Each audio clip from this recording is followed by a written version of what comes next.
This lecture will be the final in the series in the history of video games and critical theory, and we'll look at the final generation and the most recent of consoles, and the 7th generation and 8th generation of consoles, we should say, as well as indie developers and the future of gaming. Now, where we left off, since the Super Nintendo, Nintendo's home consoles had suffered commercially, being battered by Sony and the success of the PlayStation. Even the Xbox outsold the GameCube, for instance, that was launched in 2001.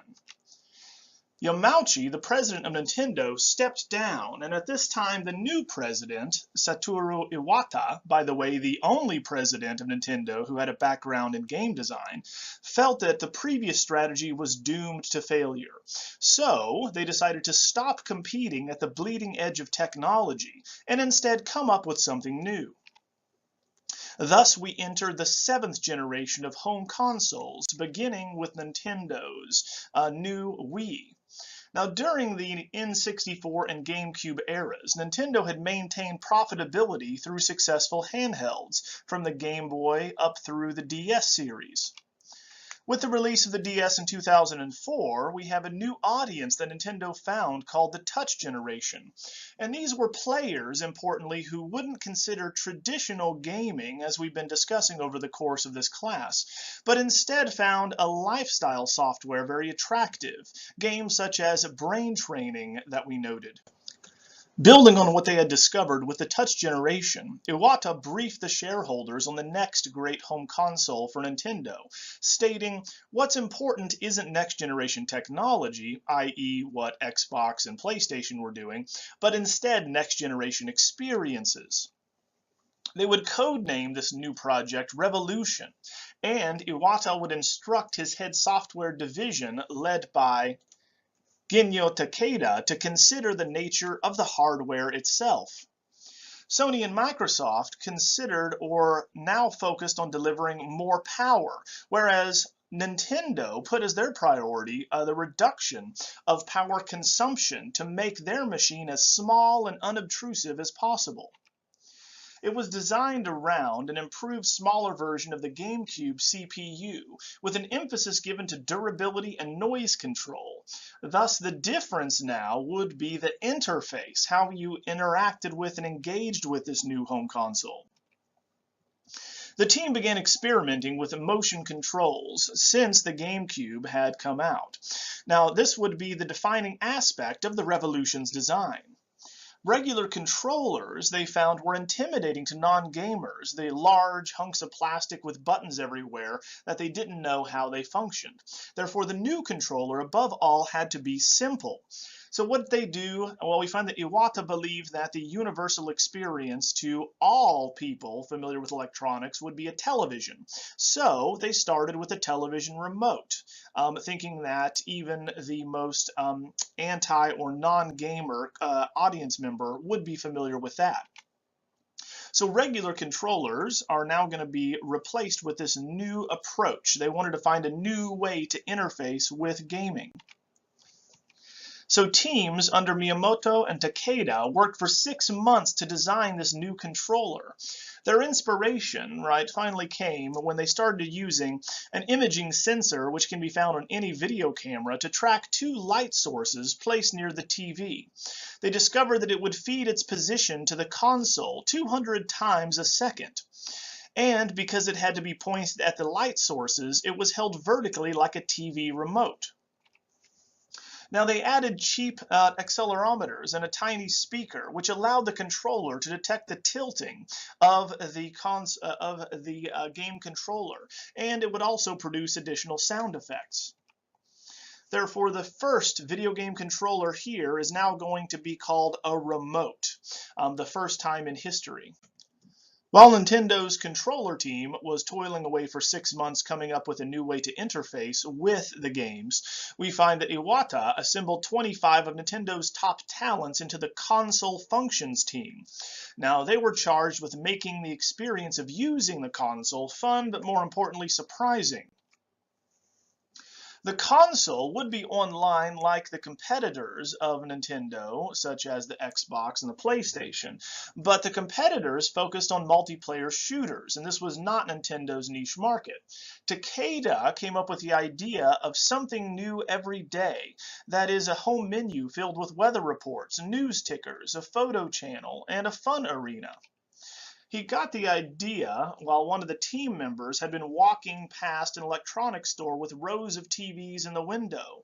So they designed it as a grid-like pattern of small displays, each one showing a different piece of software, which were, of course, dubbed channels. Now this was to be launched with the Wii, tying it to the Mii avatars. Now the Mii avatars would be those personalized by each family member so that they would have a unique record of what they were playing and doing, as well as see their avatars in the games. And it would also track their saves and statistics. Now, the most important piece of software in launch history was the pack-in title Wii Sports, which was a collection of 5 sports games that came with the Wii: baseball, bowling, boxing, golf, and finally tennis. So they simplified each one of these games to their basic interactions, which were controlled with the remote's motions. The most important technological advance since 3D visuals, arguably, how simply these are going to interface, because the controls had depth and subtlety. More importantly, anyone could pick up the remote and play, whether they had any gaming experience or not. Thus, we find the link between clicking the remote and hitting a ball is exactly the kind of intuitive interface that they were aiming at. So we see these stories coming out about grandma on Christmas playing bowling with the kids. Now the games were multiplayer and used the Mii so you see yourself. Therefore it cemented the family favorite status of Nintendo. Now the Wii was launched a year after the Xbox 360, so we find that it was a more traditionally designed console intended to capitalize on Xbox's strengths and greatly improved upon its high-definition visuals and online multiplayer services. The Wii didn't have high-definition visuals and was mocked for this. It was believed by its competitors that it would end Nintendo, getting them out of the console field forever. But it was cheaper than the PS3 and the Xbox 360 and sold 600,000 units in the first week alone at $249. It caught Microsoft and Sony completely off guard, for the PS3, much like Xbox, had pursued a luxury angle. It was extremely high-powered and expensive high-definition console. It used a Blu-ray storage system as a medium and had a complicated custom chip design called the Cell CPU that baffled developers and sold for a whopping $599. The first half of 2007, we should note, Wii sold more than PS3 and Xbox combined. By 2010, the Wii had become Nintendo's most successful home console ever, with 67 million sold. That surpasses even the original NES. Nintendo, of course, sells hardware at a profit, so unlike its competitors, we should note, the PS3, for instance, lost Sony $200 with each unit sold, given how expensive they were to produce. So the cheaper version here is how Nintendo survives through the lean times. Now, the Wii also came with a collection of mini-games packaged in and with an additional remote. Introduced more of the traditional game designs that players were familiar with, but simplified them as much as possible. Examples of this would be WarioWare Smooth Moves of 2006, that took the possibilities of motion sensing to its extreme. It was a brilliant mix of totally original ideas and reworked traditional styles, even ending with a dance-off. Now, the twin poles of the Wii strategy here with Nintendo can be seen in the next 2 examples we'll discuss. The first is Wii Fit. It was packaged with a balance board peripheral, whereby the player would stand on it while performing exercises. It would track the player's fitness and would move from these introductory gentle exercises to more demanding workouts. It was a sales sensation and attracted mature gamers. Subsequently, it would be used for physiotherapy, in health clubs, and even in retirement homes as a low-impact way to keep seniors active. The opposite end of the spectrum would be Miyamoto's pet project Wii Music that swims against the tide of every other type of music game out there at the time, like Guitar Hero, creating a free-form way of playing music. And it was constructed around a broad selection of musical instruments, 66 in total, that would play an existing tune that the player can then improvise upon by moving the Wii remote in an instrument-specific fashion. Now, even though it was panned on release and sold extremely poorly, the reasons for this would be it had no scoring system for one, there were no fail states as a second point, and it was too distinct from other rhythm games of the time, though, importantly, it was much closer to the actual experience of playing an instrument than others in the genre. Now, other titles, such as Super Mario Galaxy, would return to 3D Mario games in a new way with the Galaxy concept. Here, most levels are constructed from spherical planetoids with their own gravity, where you could make Mario jump distances and seem almost to float away into space. The planets were not just round, but could come in all manner of shapes and sizes. Some were entirely made of water, others had giant holes in the middle to where you could jump and fall through and come out the other side. Incredibly surreal experiences. And as the games progress, the levels and designs become equal parts surreal and impossible. But the Achilles heel of Nintendo, as ever with Nintendo, was third-party software. That is to state that third parties supported the Wii at first, but the only software that actually sold well for the Wii was first party, such as what we just discussed with Mario, Wii Sports, Wii Fitness, etc. There were exceptions that we should note, such as Ubisoft's Just Dance of 2009 and Carnival Games of 2007. Other very high-profile failures would include Boom Blocks, which was, of course, a joint effort along with Steven Spielberg, and Grasshopper Manufacture produced No More Heroes of 2007. Third parties eventually gave up on the Wii, and thus we find that Wii offered a new way of playing that the PS3 and Xbox would instead not come up with new ways to interface, but instead focus on perfecting their existing genres. With the PS3 and Xbox here, we find the transition to high definition meant a spike in development costs, making innovation much more risky. Therefore, they did not take the types of leaps that you see with Nintendo. Now, the first example of this high-definition type of gaming was one of the earliest system sellers for the Xbox 360. Produced by Epic, Gears of War was a third-person shooter that perfected the cover mechanic of ducking behind these objects in order to avoid being hit. And it also showcased the potential of high-definition visuals with incredible textures. Now, with fantastic shooting alongside one of the first great multiplayer offerings of the 7th generation, the Gears of War became a very successful series. Another example of this would be Microsoft Studio, spearheading the Lionhead Studio for Fable 2 for the Xbox 360. Now, this developed a clever idea of removing death, crafted a memorable and funny action RPG here, this role-playing game. Now, as always, we find it marked as responding to the player's actions, but the actions wheel a particular highlight. When approaching, for instance, a non-player character, your character can perform tricks on them, such as farting, for instance. So this mix of scatological humor and ye olde Britain vibe made Fable 2 a success.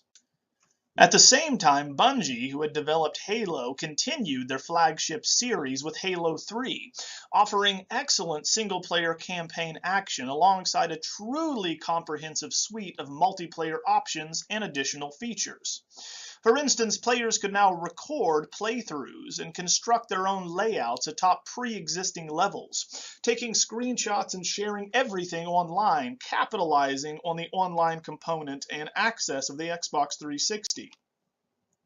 Now, this led to experiences like Halo Kart, which were levels rebuilt as racetracks, much like Mario Kart, with players spawning next to mongoose quad bikes, and other mods such as Griftball, which was basically rugby with plasma swords and hammers, as seen here in the upper right. So this user-generated content, or UGC, was not new, but the hardware brought it to the living room instead of living on PCs and, of course, in the computer realm. While Halo 3 might have showcased what UGC could be, user-generated content finds a new level of sophistication with Media Molecule's Little Big Planet, launched on the PS3, which was the best example of user-generated content. Now, it was developed as a 2D platformer with 3 planets that the main character Sackboy can jump between. He can push and grab onto things and interact with it. But the player can begin constructing their own levels from a vast selection of materials and objects. And an enormous part of the success and critical reception of Little Big Planet would be the peerless aesthetic that meshes with the creation theme by channeling arts and crafts. Sackboy would be constructed from sackcloth, while objects are textured to resemble plasticine, wool, and various fabrics, thus adding a new type of realism to this level building and generating type of game. In creation mode, for instance, there's a simple interface that makes it easy to construct new levels, whether or not you have experience with previous games. And this ties in beautifully with the ease of uploading your own levels and downloading those made by others, so you can, of course, share what you have made. Now, Little Big Planet 2 of 2011 greatly improved upon the premise by adding many more objects that you can interact with and allowing the players to change fundamental aspects of how the game operates. It adds options, for instance, to make a puzzle and a racing or RPG game, so you can make many different types of games, in other words. And you can also customize the heads-up display or HUD, assign buttons that are specific to action, so you can change the functionality, and even manipulate the camera and create cutscenes for various levels. So there is no disputing that Little Big Planet is the most successful user-generated content-focused game for a console that we have ever seen. Turning to other releases for the PS3, Sony acquired the developer Naughty Dog in 2001, and the greatest work yet in the third-person adventure genre comes in the form of Uncharted, developed by Naughty Dog, and Drake's Fortune of 2007, which was an adventure heavily inspired by the Spielberg Indiana Jones films, Tomb Raider, and of course the game Uncharted. It cast the player as Nathan Drake in a series of awe-inspiring tropical locations on the trail to El Dorado, the mythical lost city of gold. Now, it is not very innovative when it comes to third-person adventures, but was incredibly polished. Now, there was an over-reliance on cutscenes to tell the story, but we must remember that this is going to be common from this point on from the 7th generation of consoles. There will be very little innovation or new genres, for instance, created, but instead the focus, especially with Sony and Microsoft, will be on polishing and upgrading existing genres, making them the best they can possibly be. Now, the best example of this style of adventure, also by Naughty Dog, is going to be the third-person shooter set in a post-apocalyptic scenario, The Last of Us of 2013, where the main character Joel has to alternate between stealth modes and gunplay on a journey with the young Ellie that he's protecting. Now, the aim of this game was to build a relationship between the player, who is Joel, and Ellie, the AI, and the non-player character through cutscenes. Unfortunately, Ellie's AI is a failure in that the enemies are going to be programmed in the game to ignore her and walk around her. They even bump into her, which shatters the immersive quality of the game where you have these characters trying to kill you. But the art direction, combined with the weighty combat and script, are still excellent. Again, third-party titles kick-started the 7th generation's most successful new series with Assassin's Creed by Ubisoft in 2007. The abominable game, which of course is not very engaging but beautiful, recreates the Holy Land in 1191 with astonishing visual fidelity, but also a largely empty game lacking interesting things to do.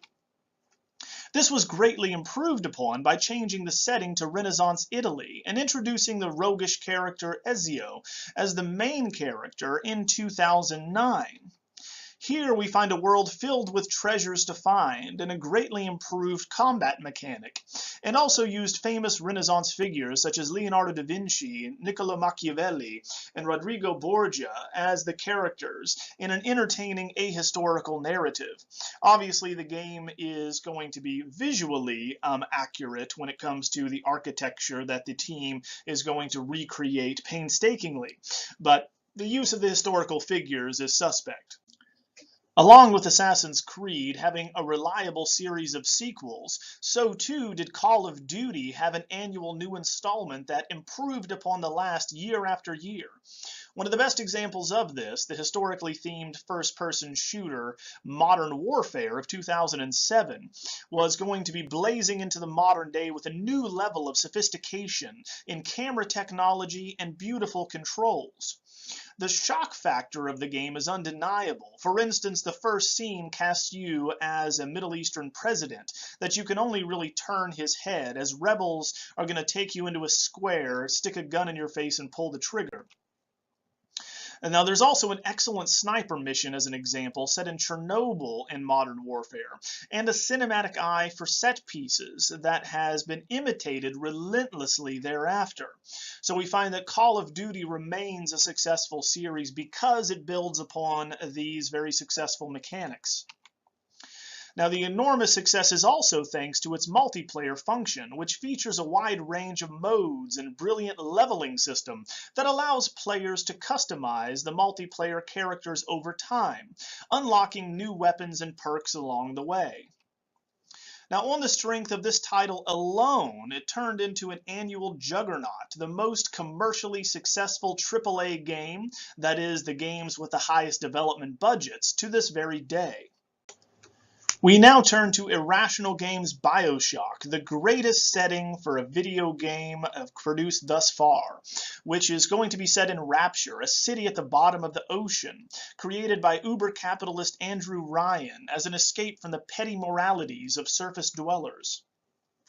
Here we find that Rapture is simply gorgeous, a series of skyscrapers enclosed in glass and joined by curving tunnels, blazing neon illuminating the surrounding ocean from it. Now, this is a world where scientists are free to pursue their research, freed from the ethical constraints above, where artists need not cater to popular tastes, and so forth. Now, it is an extremely good shooter, but the greatest achievement is also its undoing.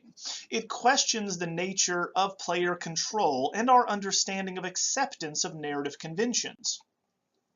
This is seen in repeatedly hearing throughout the first half of the game, "Would you kindly?"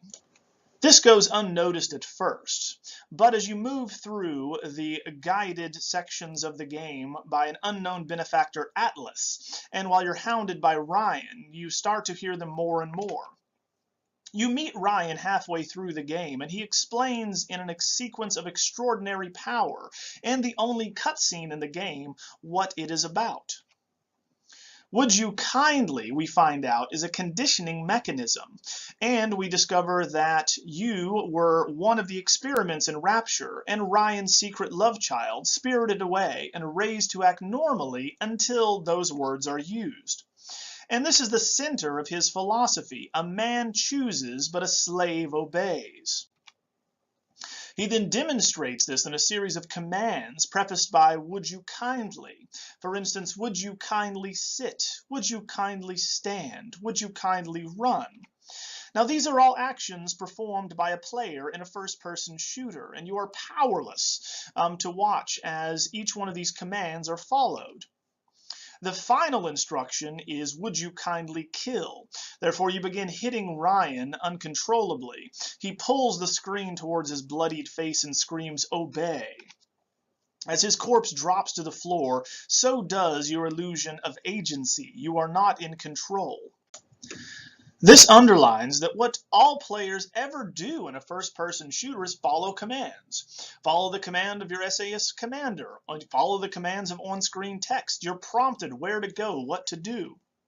The game chooses what you do. The player obeys. Now, another visually outstanding setting designed by Irrational Games is BioShock Infinity of 2013. Now, the setting now, instead of underwater, is the exact opposite. In the sky of Columbia, a floating city that had seceded from the US in 1901, run by a religious zealot, Zachary Comstock, who is worshipped by its inhabitants as the Prophet. Now, whereas the last installment was set in a cramped and scary place, now we're going to glory in the sunshine and blue skies of Columbia. The giant floating islands are suspended by fans and unknown engineering magic. It is just jaw-dropping as a spectacle to see. It is also thrilling to hook onto the skylines that connect the sets of land and zoom around their length like a roller coaster. Now, the combat remains dependent upon the plasmids, which are called vigors here, and the enemies are simply bullet sponges with little variety. Nevertheless, we find it's a stunning achievement, whereas the best moments are when you're allowed to explore this fantastical world on your own unencumbered. Turning to another shooter of a different variety, here we have Rockstar's Red Dead Redemption of 2010, which combined the company's open-world expertise, such as in the Grand Theft Auto series, with the love letter to spaghetti westerns. Here, the best sunsets in gaming can be found alongside the affecting tale of former outlaw John Marston trying to escape his past. The pacing is what is a real triumph here, mixing up the inevitable high noon shootouts with a great deal of traveling by horseback between these different towns. Now, the setting is, of course, rewarded the exploration and the content to let the players be, rather than prodding them through a story. In other words, you don't have to follow along a very rigid sequence of events. You can move more freely, like in the Grand Theft Auto series, between these various small towns in the Wild West. Turning to a completely different type of game, here we have Harmonix and their Guitar Hero, launched in 2005. Now, it was debuted on the PS2, but it would not be until this 7th generation of consoles that the games would see success. Now, you play a plastic instrument in time to a song by following the on-screen prompts, and as many players will tell you, it feels fantastic to do so. But after Guitar Hero 2 of 2006, they moved on to Rock Band in 2007, which broadened the experience to allow 4 band members at once. Now, it became something of a craze for a short while, but Activision unfortunately drove this market into the ground by releasing multiple sequels each year. And as we have been discussing, the formula is never to release a sequel more than once a year, like in the Call of Duty or Assassin's Creed series. Turning now to the best games of this generation and action RPGs, we have Miyazaki's Demon Souls and Dark Souls from 2009 and 2011 respectively, from Software. Now, he, as a director here, introduced a new style of play built around challenging combat with a very high skill ceiling and extremely threatening enemies, alongside elaborately constructed three-dimensional environments that twist and warp around themselves to connect in unexpected ways. Now, the innovations that Miyazaki brought to bear here is the inability to pause. That being able to pause breaks the sense of immersion in the environment. And, more importantly, the ability to invade worlds of other players as a dark spirit or be invaded in turn. Now, most other multiplayer games depend upon consent to do so. That being, you have to click an option to go into a competition. Here, it happens whether you like it or not, and the effect is quite jarring in an already terrifying game. Thus, of course, they would appear as these dark spirits you see down here in the lower right, these skeletal creatures. And it is not uncommon to successfully invade a player's world and then immediately be removed because they turned off their console, which, being so scared, is the only way to escape being invaded. It is notable here for how narratively sophisticated it is. There is in fact little explicit stories in either game. But in talking to NPCs or non-player characters and collecting items, acquiring these fragments of some great jigsaw puzzle is going to provide a vague outline of what has happened and what you are doing. Therefore, the game rarely provides definitive answers. And this, of course, is instrumental for the very kind of postmodern narrative that we see in many games from the millennium onward. This means that the Souls games combined this type of environmental, oral, and textual narrative fragments that create a complex and fascinating backstory to the worlds, but fundamentally remain something of a puzzle for the player's imagination. Now that is a review of the large third-party software and those of major developers. However, each console in the 7th generation offered the ability to download smaller titles, and these often had much more originality than their high-financed bigger brothers. An example of that would be Bizarre's Geometry Wars Racing Evolved of 2005, which was the first hit of the 7th generation. And popularized and is the best example of the twin stick shooter, whereby the player controls their craft with the left analog stick and the fire with the right. Now the playing field here is a rectangle of fixed size, where the objective is to survive abstract enemies that are spawning and honing in on one's craft with different behavioral types. The only way to survive, in fact, is to clear a path forward.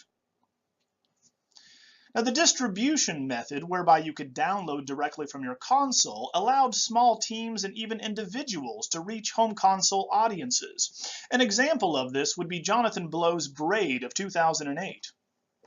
This best encapsulates the approach to this new type of distribution, whereby you have a unique platformer using time manipulation as a core mechanic.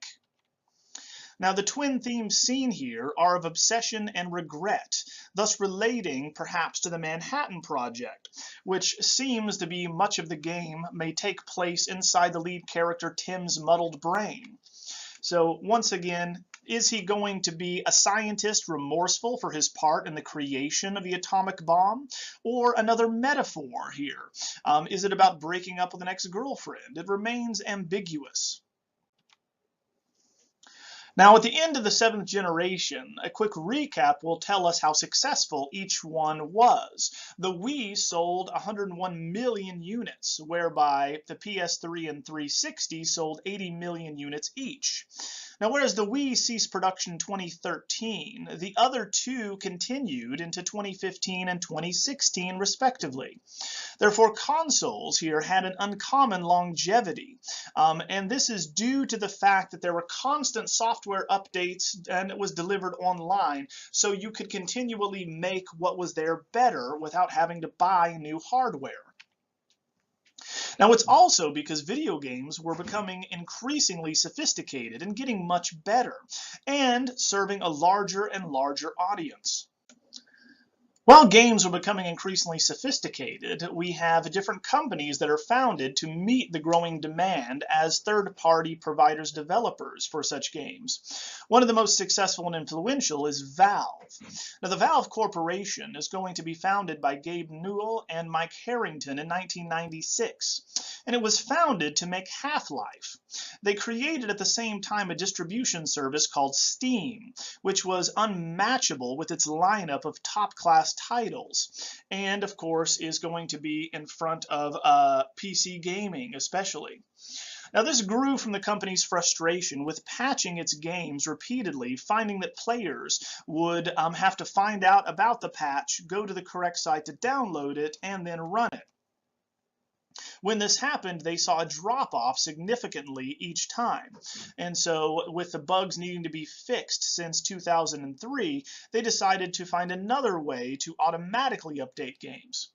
Now, as we discussed with the emergence of esports, Counter-Strike is one of the best examples here, whereby We have Steam now having a way to distribute and update their games automatically. Counter-Strike is an example of this. There's a constant connection to players that also helped Valve deal with constant problems like cheaters and piracy with this new distribution. Now, installation of Steam is mandatory when even bought from stores in order to run. And as of 2013, 75 million users are going to use Steam, with 636 new games, 70 to 80% of which are going to be PC games going through Steam. Now, with Steam, the questions, of course, are with so many titles that are released, how do we ensure that excellent indie titles or those from smaller development teams aren't overlooked? And Valve came up with the idea of a community, that being you have social features for peer recommendations as part of the network. And in 2007, they officially launched Steam Community, which is a user-focused additions are going to be added here, like the chat function, a web browser, and it would bring up in-game access.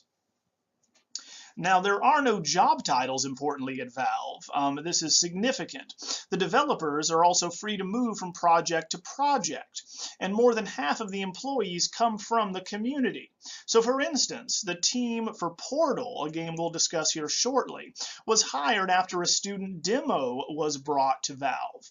And this is seen over and over again. If you find people that are talented, this is how they can make it immediately into the Valve Corporation.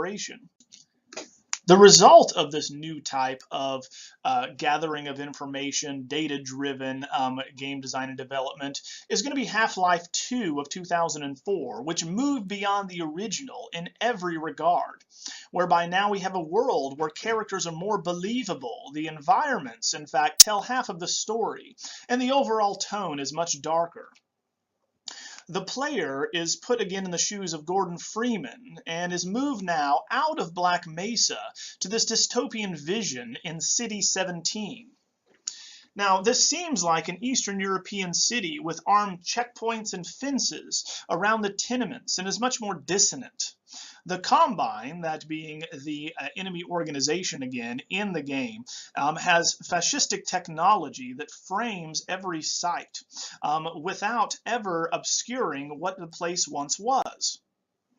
We still have head crabs and zombies as part of the universe, but the real horror is in what humanity is becoming. It is a great shooter capable of moving from relatively peaceful contemplation to panicked conflagration in a heartbeat. Now, the Combine soldiers, for instance, as part of the environment, are going to bark instructions at one another. The zombies wail in agony at the parasites eating their brains, and the head crabs are going to chitter in unseen corners, those at Valve knowing exactly where to place them to maximize the anxiety and the panic that this induces in the player. Now, the Armory is the most notable here for its new gravity gun, which can pick up objects in order to solve puzzles, construct routes, or even smash into enemies' faces. Alex, the AI companion here, is now a very capable character, an NPC character, that brings a much-needed sense of humor to this very grim setting. Now, the story here is told almost entirely through non-cutscene dialogue by the characters in the world talking to Gordon face to face, so not breaking the immersive quality of Half-Life 2. Such a cast in a rich environment creates a world we can believe in that is much more, once again, effective. Another title by Valve, Portal here of 2007 that we just discussed, is going to cast the player as Chell, a lab rat in an antiseptic future lab, where the only interaction you have is with a computerized instructor's voice. Now, the central mechanic in Portal is, of course, quite ingenious. It is a portal gun that spits out blue and orange portals that connect together. So you go in one and come out the other. Now, this, of course, is very interesting because you start off very simply by going through one wall and out the other, but then start doing things more elaborately, such as putting them on the floor and the ceiling, throwing yourself into an infinity loop, going back and forth and back and forth.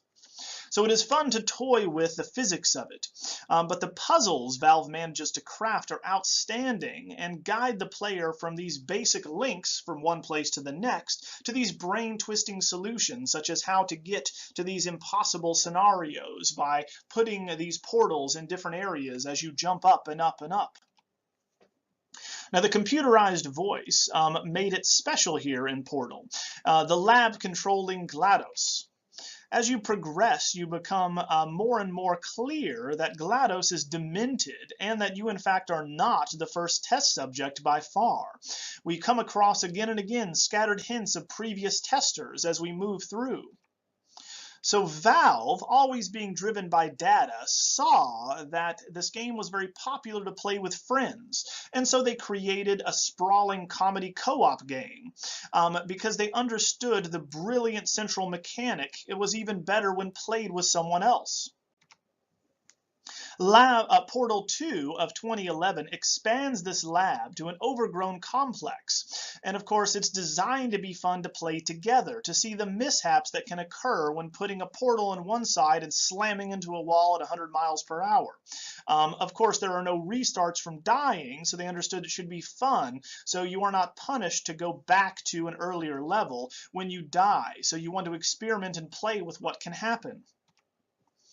Now we also enhance the portals here with gels that add momentum and bounce to elaborate these rabbit runs and make the most dizzying, thrilling motion in first-person perspective games that's possible.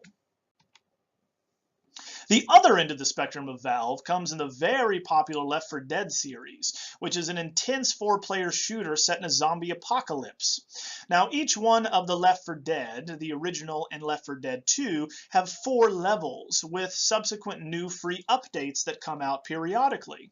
So it makes itself infinitely replayable through a new approach to enemy placement and AI design. That is to say, the developers did not decide or craft where these hordes of zombies or special infected come from. As in every other first-person shooter, you know where the enemies are. Instead, they made an AI dubbed the Director. And what the director would do would be have randomly assigned spawning areas, or if you stay in one place too long, they would come from, as a horde, one direction. So every time you played, it was a different experience. One time you'd walk down a dark hallway and everything would be clear. Play it again and there's a horde of zombies that appears next to you. So Valve's philosophy has always been to listen to the audience, forever update their games, and over-deliver every time on what is expected. So the single best argument for Steam as a platform can be seen here, and as an average of one update every 2 weeks for the last 7 years, showing how effective this new distribution model is to continually fix bugs and improve upon the player's experience. Another very popular series can be found in Grand Theft Auto, with its origins in the PlayStation 1 of 1997. So even though it debuted as with 4 top-down two-dimensional games, these laid the foundations, as rudimentary as they are. Now, changing it to a 3-dimensional setting was absolutely profound and was always an open world game. As in the original, you can of course drive wherever you would like, viewing from the top down that you would get caught by the police.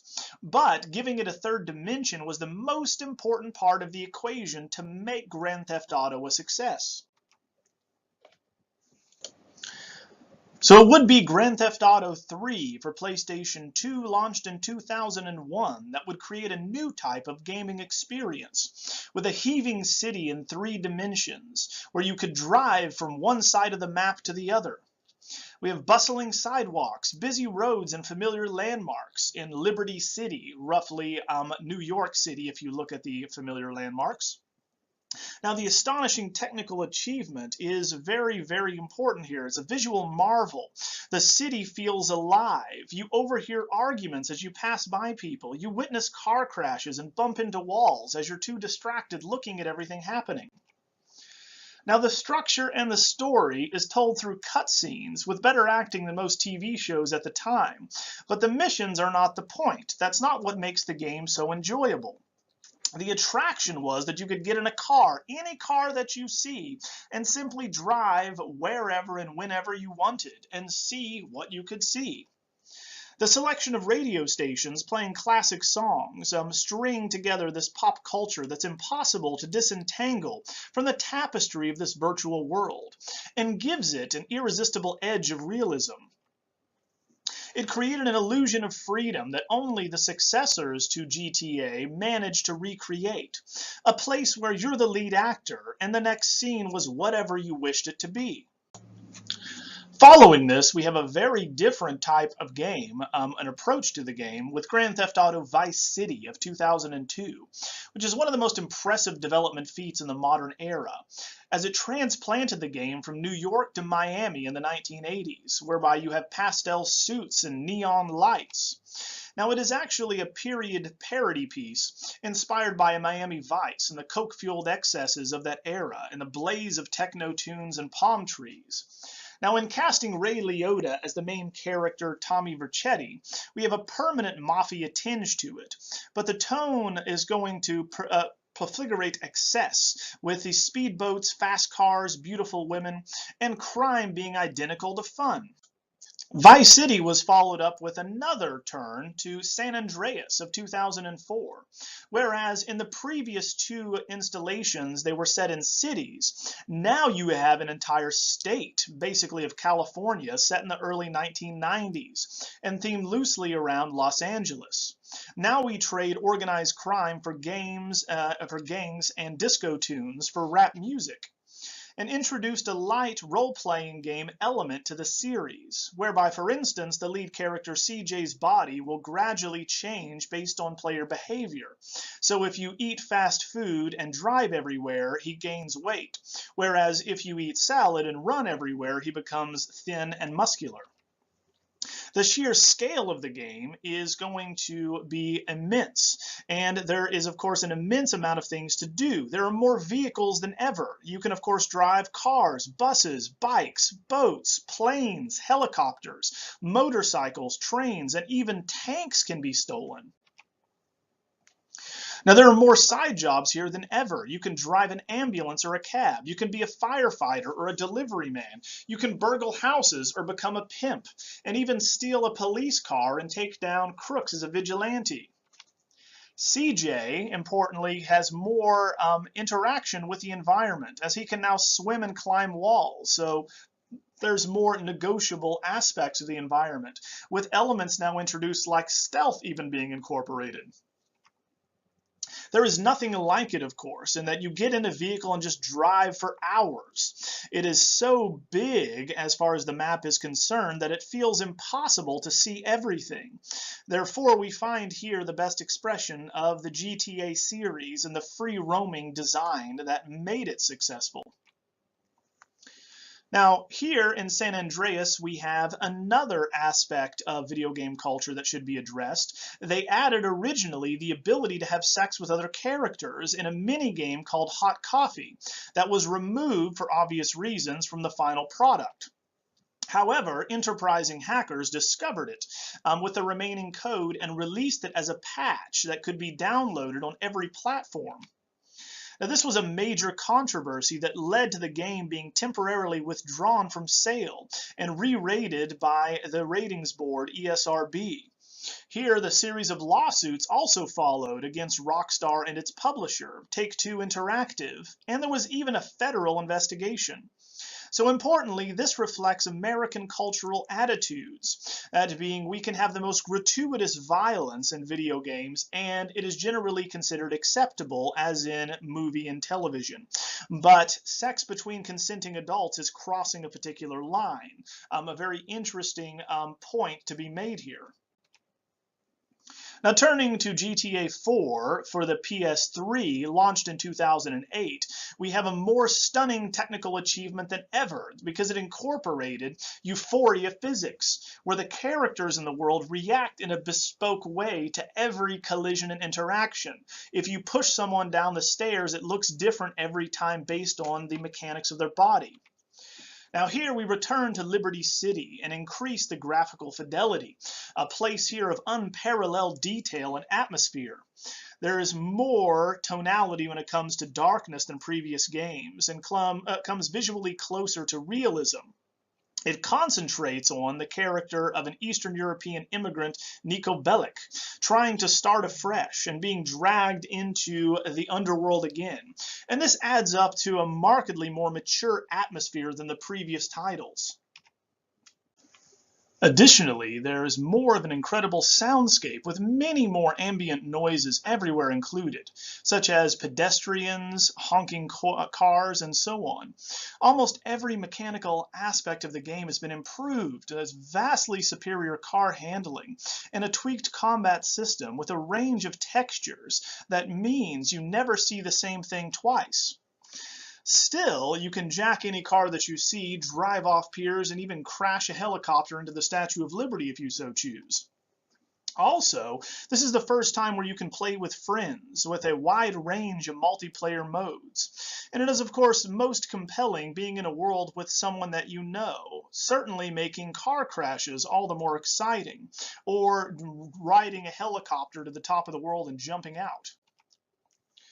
Now, the series of Grand Theft Auto here sold more than 150 million games, and these games evolved while keeping the core of a freedom of exploration and freeform that isn't matched in any other medium. It creates the illusion of freedom and understands that making an open world full of tools and then letting the player loose is the most enjoyable part, and empowering forms a video game can take.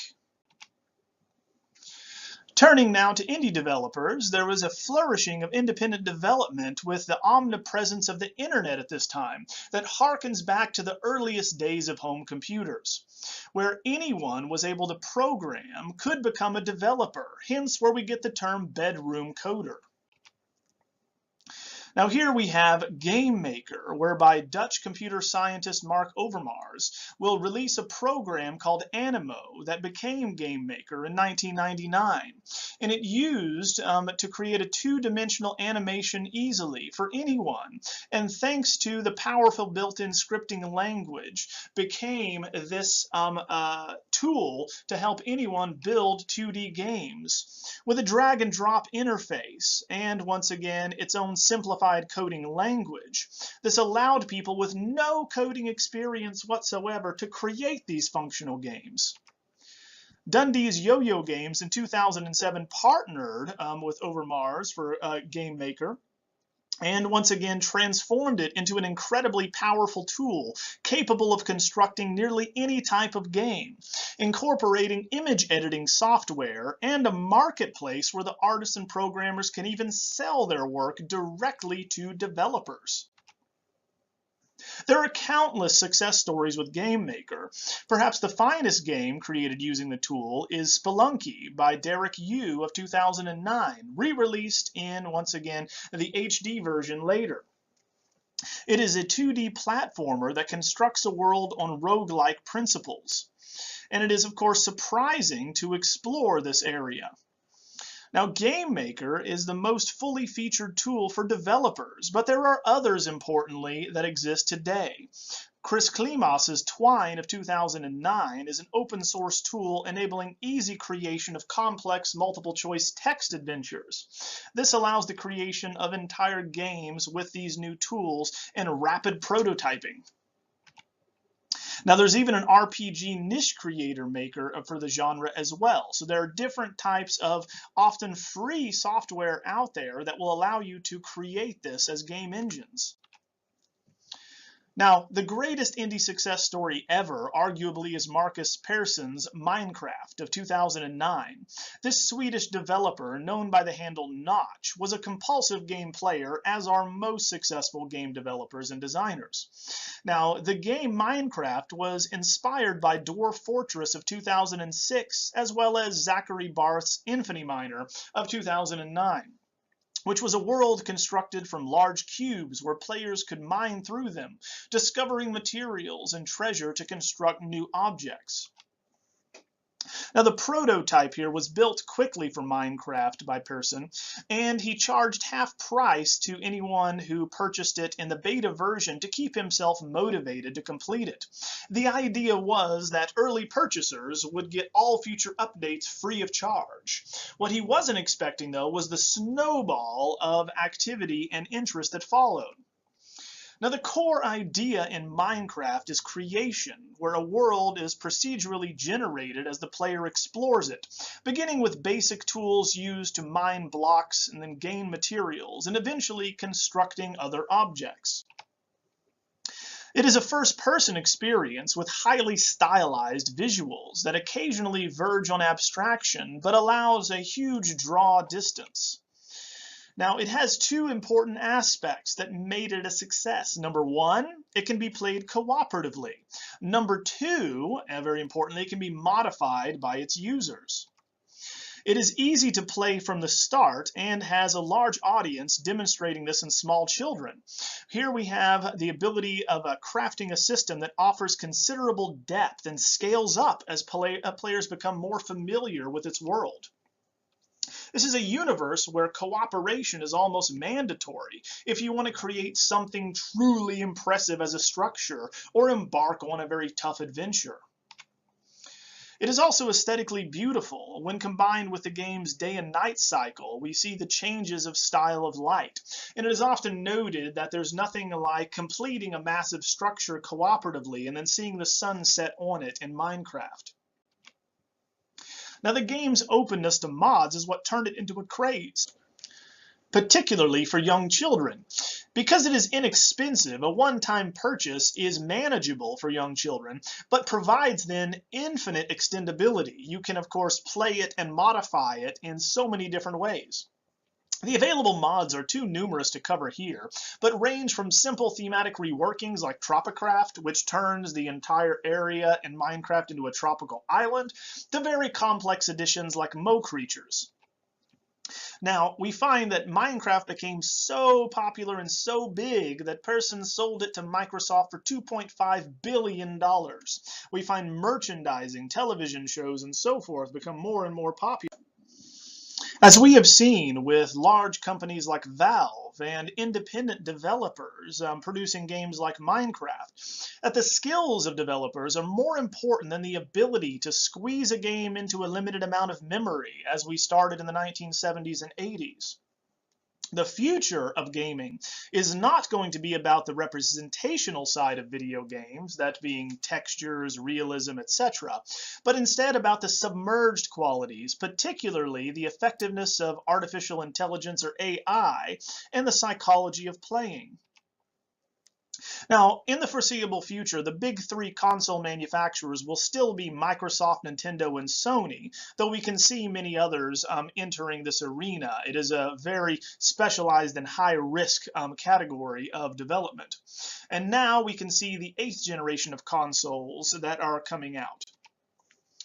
Nintendo was always the odd one out of this group for its focus on creating hardware with original interfaces. Wii U, for instance, more recently, is the opposite of the Wii and had a complex interface, gamepad, large controller, and dual analog sticks as well. So the Wii U is going to return to more traditional gaming as hardware is concerned. Now, unfortunately, Wii U failed by selling just over 9 million in the first few years, but we find Nintendo will not leave the market despite people constantly thinking it should, because it still remains the single strongest developer and publisher in the entire industry, that being it creates its own consoles and creates its own software, instead of Microsoft and Sony, who rely very heavily on third-party publishers. Therefore, Nintendo is capable of supporting its own platforms almost single-handedly. Microsoft and Sony, on the other hand, continue to pursue the all-in-one home entertainment box approach with PlayStation 4 and Xbox One, both released in 2013. Both of these offer cutting-edge visuals, online subscription services, and flashy digital storefronts that allow you to download games, music, etc. And obviously, they act as a multimedia center, streaming movies and TV as well. PS4, for instance, allows direct streaming of gameplay on Twitch. So as much as they can connect and make this the one-stop shopping for all entertainment as possible. PS4, for instance, in this new battle, outsold the Xbox 2-1 because Xbox One initially locked their games and users' accounts in order to kill the second-hand market. Now, this was seen as trying to control the player and the audience, and so there was a backlash that saw these features removed shortly and re-released. Now, there is further refinement here of titles and the games that are released for PS4 and Xbox One. They do not try to innovate in the same way as these indie developers or Nintendo, but are going to focus instead on refinement, polishing what exists. For instance, Destiny is going to be a game that plays like the Halo games, but incorporates a new style of persistent multiplayer.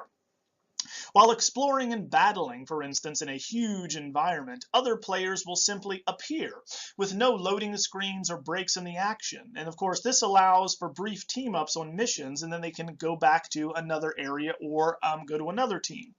The leveling system also is designed to drive players towards multiplayer. The core mechanics in Destiny are familiar, but the structure demonstrates how improving and refining a genre piece can make the difference in the experience. And Bungie has a lot of experience here with Halo. Here we can find that the subject matter in video games and violence continues to be controversial.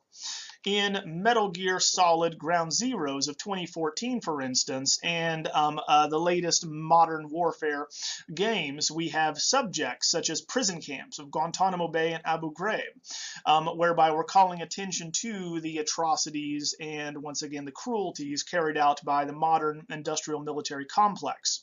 So here we find in these games a skepticism about the modern military, while at the same time fetishizing aspects of it. So here is the push and pull of violence in video games.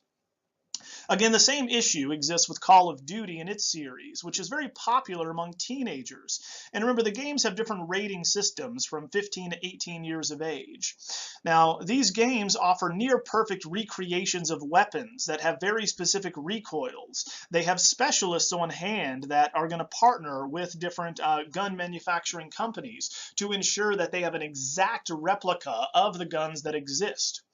Now, this is, of course, an issue more in America than in other countries where firearms are not commonly purchased by citizens.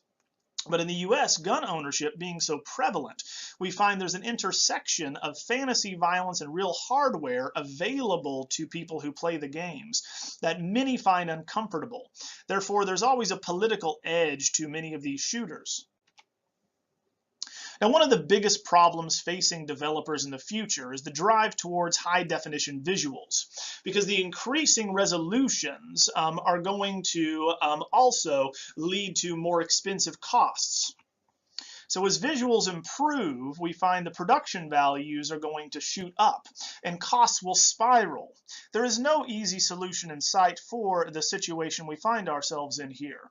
As games improve in a linear fashion to outside observers, we need to remember that they require an immense amount of time, effort, and money. Now, big developers are notorious for demanding extremely long hours of their designers, developers, and programmers during crunch time, which is right before a game is released, and they're even guilty of shutting down entire teams after a project is finished. So the next technical frontier for developers will be AI, artificial intelligence, that will be the focus for many years to come.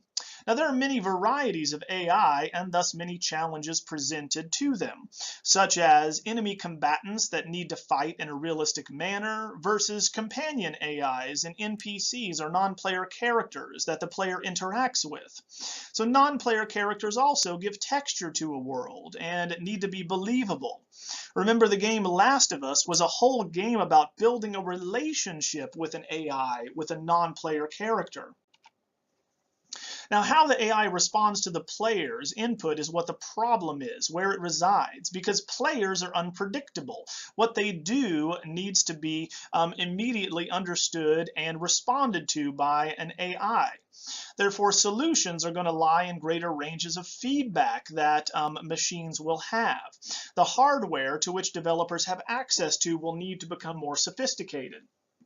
For instance, even now, player-facing cameras and headsets track the expressions associated with certain emotions that players are feeling. Now, the hardware also will track physical movements and measure the player's galvanic skin response, that being electrical conductance, for instance. Electrical activity of the scalp will also be important. Electroencephalography, for instance. And of course, they'll track the player's pulse and more. With more information and data, we can have greater feedback for the AI. Therefore, games will soon be able to read a player's emotions and alter the characters in the game responding to them, as well as the environments. The new hardware will also allow a greater interactivity and experience with games. An example of this comes by way of Oculus Rift, developed by Oculus VR and released in 2016. This virtual reality headset is, of course, going to be light years ahead of earlier, more crude versions that we've seen going back to the 90s, and incorporates the head and position tracking to create astonishingly immersive environments. Examples can be found here in games such as Eve Valkyrie, designed for said headset. Now, the Oculus Rift was acquired by Facebook for $2.3 billion, and of course the intention of Facebook was the next generation of social media and interactivity, but it has immense implications for gaming. It's just, of course, one of the many up-and-coming VR headsets. You have Sony's Project Morpheus, Valve's Project, and more coming out. However, we also have unforeseen consequences of design here with new technologies like VR. That being, if we try to convert traditionally popular titles, we might see unexpected responses from the players. For instance, Valve has a set of rules for developers, for anyone making demos for their hardware. One of those rules is they cannot decapitate the player, for we've found that it is incredibly psychologically disturbing, and the effect freaks out those that are going to be playing, as their head is going to be spinning around and falling to the floor. Therefore, if you're in an immersive environment, there are certain things that we will need to learn that can and can't be done. Some things that might even be psychologically damaging. Now, turning to the idea of video games as an art form, this has been a long process ever since the advent of video games and how to classify them. Now, what we need to remember about video games is that they're the youngest art form in visual culture. For instance, painting and sculpture can be traced back to 30,000 BCE, with cave paintings and early sculptures in ivory in the Paleolithic era. Architecture arrives on the scene in 9000 BCE in the Neolithic era, when we have permanent settlements for human civilization. Photography, for instance, comes around only in 1826 with the earliest photograph, that we could, of course, call it as such. And we find that these, as well as other types of visual culture, were continually questioned as to whether or not they should be considered art. Following this, graphic design and poster design will find its roots in the 1840s, that we still have studies of today in visual culture. Cinema and movies as an art form trace their roots back to 1888. And video games, you can see we need to fast forward all the way until the first one we discussed in this class in 1947. Therefore, in each one of these, it took photography more than 150 years to be accepted as an art form. Graphic design as well had the same type of struggle. Therefore, video games, we should note, are the only art form predicated on interaction as well as interpretation. There is no other example of any of these that we just listed that require a type of interactivity. You look passively at them and experience them and interpret them, but you don't need to interact with them in the same way to create the experience. The games are only going to exist in the interplay between the medium and the engagement of the player. So this is slightly different in reception theory from reading, viewing, or watching. That being, in reception theory, the meaning of something is going to come about through the reading or looking at by a spectator or a reader and how they interpret it. But it doesn't change what the object actually is. The written word is going to remain the same words. The image will remain the same image. So how might we state that a game can be considered art? Finally, we give you Feng Mingbo and his Long March restart of 2008. Also is going to be available in a video format directly after this presentation. Now, it relates to the Chinese Civil War, in which the Red Army, or those that are communists, are going to fight the nationalists. So in 1934, the Red Army was surrounded and only escaped by marching 8,000 miles, eventually triumphing in 1949, setting up Communist China as we know it today. So what Mengbo is going to show here in an interactive exhibition, playing it like a video game, is a scrolling image that moves across the surface in a wonderful retrospective look back to the 8-bit video games of the late 1980s and early 1990s. So the screen that it's being projected on is a massive 20-foot by 80-foot screen where an 8-bit game scrolls across. So the event, much like he's saying the Chinese view this event in modern mythology and in popular culture, is how we now look nostalgically back at our beloved video games of our youth from the past, looking back to something that is longed for. So please take a moment to watch the movie and to see how it scrolls through and uses popular video games and iconography from the early Mario Brothers series, Gataga. It's going to have a series from Metroid and these other early 8-bit games. Therefore, an example such as what we just looked at in graphic design, photography, and cinema as well, none of them were considered art forms in most of the 20th century, especially if they were considered to be primarily produced for a commercial purpose, that being tied to monetary value, or if they were primarily considered just to be fun entertainments or diversions. Therefore, we might say, when is something art? When the medium is harnessed for more than those two factors that go beyond this notion of merely being entertainment, merely being commercial. They are used instead to craft a message with the content. As with the Long March we just discussed, the medium is consequential only in that it communicates a message of nostalgia, of Chinese nationalism. They're just using the medium of video games to communicate this message. Therefore, there must be a clear message that moves beyond entertainment. So how do we apply this critical approach then from the arts to video games? That art historian published Iconology and Iconography, and his name was Erwin Panofsky. He is going to be a German Jewish immigrant who comes under Nazi-occupied Europe and flees Germany, coming to the United States, setting up the Institute for Advanced Study at Princeton, a very influential department. Now, Panofsky, in his publication Studies in Iconology of 1939, is going to reestablish and revive this neo-Kantian and neo-Hegelian tradition, that there is this overarching theme that we can understand how art represents a period, a people, etc. So he's going to be reacting against formalists, and instead is arguing that we must understand the context and the content of a work. We cannot just talk about the style of art if we want to really understand it and the culture that created it.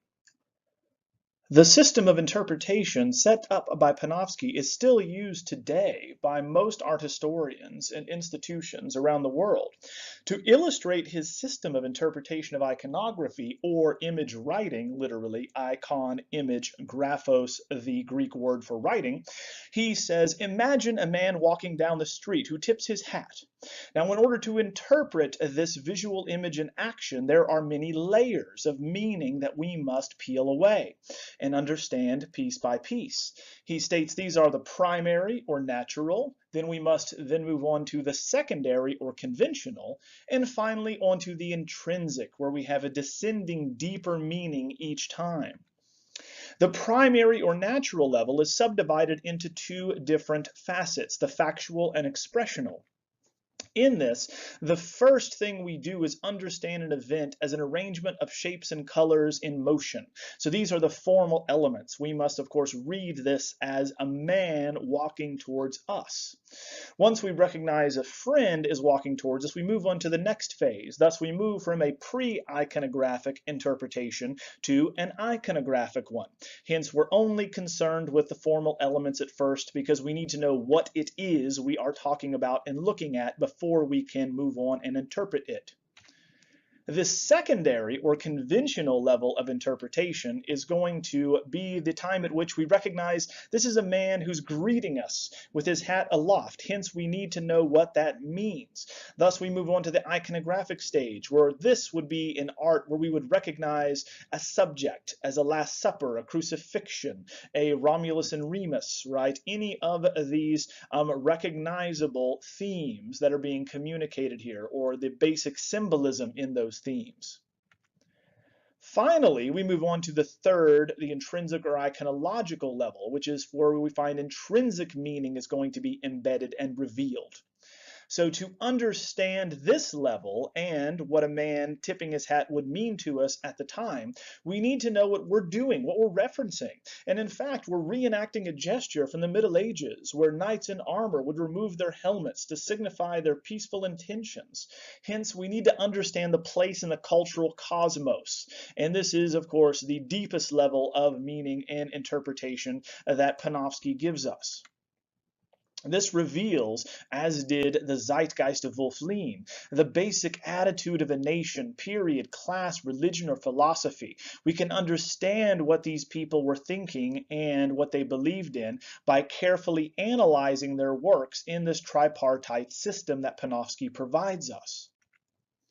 So this reveals, as he would say, the basic attitude of a given period. So if we state the Last Supper here, we would state this reveals the basic attitude and values of the Renaissance through these symbolic forms. Values such as humanism, such as the revival of the Greco-Roman past in the pure essentials that we would understand as rebirth in this particular era.